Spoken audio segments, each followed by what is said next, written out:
This is BBC Radio 4. Buy-to-let has been a huge growth area in recent years. It's brought a lot of property onto the market. But the problem for renters is the lack of security. 2/3 of people who rent have landlords who own fewer than 5 properties. Now, they rent on short-term leases, and if those landlords want to sell up, they can move the tenants on. In some other parts of Europe, companies invest in property for the long term, and they offer much better security of tenure. Successive governments here have been trying to encourage that, and it's starting to happen. Our reporter Melanie Abbott reports live now from a site in East London where a private development for rent is planned. Yes, I'm in Walthamstow. This is an old industrial site. I'm surrounded by those kind of warehouse-type units. In fact, there's an old Autoglass right opposite me. But this is all going to be knocked down, and instead there's going to be 400 new homes, mainly flats, but some houses, and they will all be rented out. The company behind it is Legal & General, yes, the insurance company. And it's their first venture into property development. It's going to build this and then be the landlord. James Lidgate is their head of residential. Why now? 2 reasons, Melanie. We are in the middle of a chronic housing shortage in this country. We have failed to build approximately 2 million homes over the last 30 years that were required. And we believe that there's a real opportunity to professionalise the rented sector within the UK.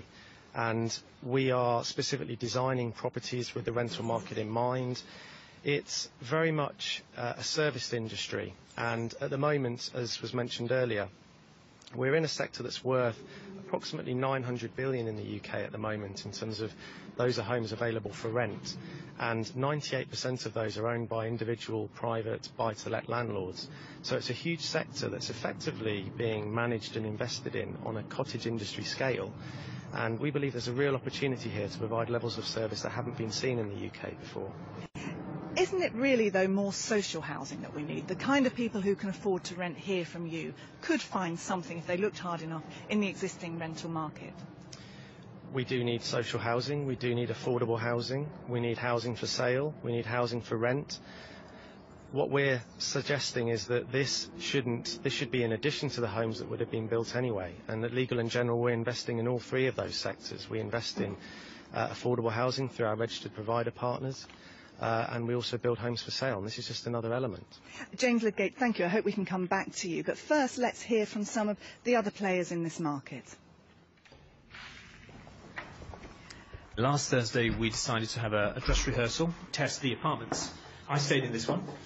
We even did an exercise at sort of 10 o'clock. Everyone was asked to do the flush at the same time, just to make sure it works. This is the ground floor of a brand new development that's going to be opening this week. It's going to have 100 flats in it for rent, and it's been built and will be managed by Grainger plc, who have been managing properties, renting out properties for more than 100 years now. But Anish Thabani is with me. This is the first one that you've actually built from scratch and are going to rent out and manage yourselves. We have the entire building. I think that's quite important for the rental community and the prospective applicants, because they know who we are and they know that they've got security in terms of a landlord that is offering accommodation for rent. Well, the lift's awaiting us to go upstairs and look at one of the flats.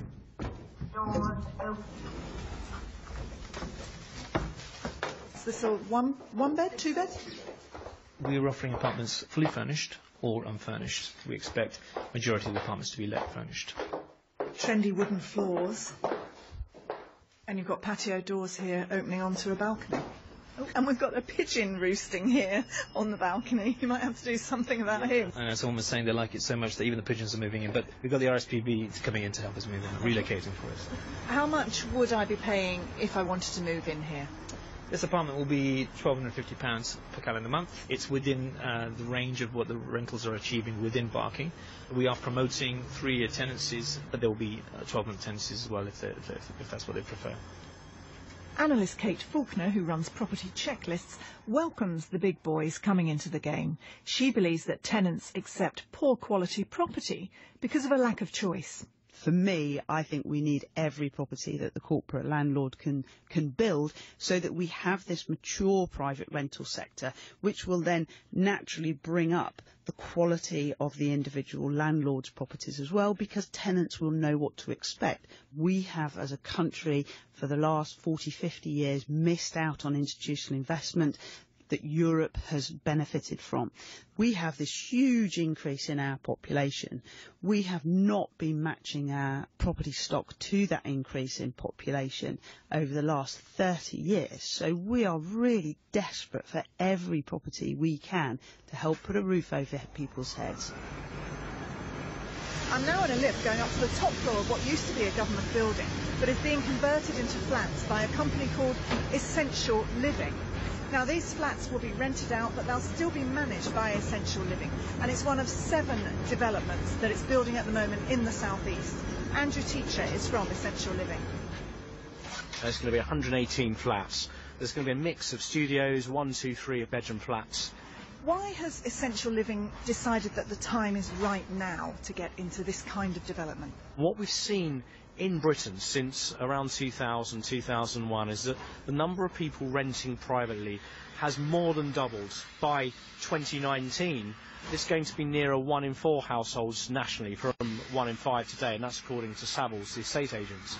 Do you think that we are getting to the stage where people are going to have to abandon the aspiration of owning their own home?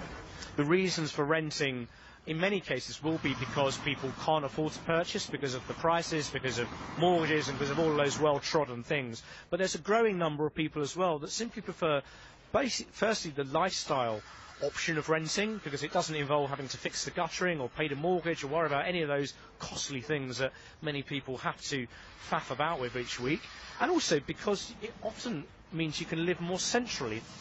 The building will be finished next May, and it's part of a £1 billion investment in all 7 developments. Essential Living is backed by some big pension funds, but it hasn't all been straightforward.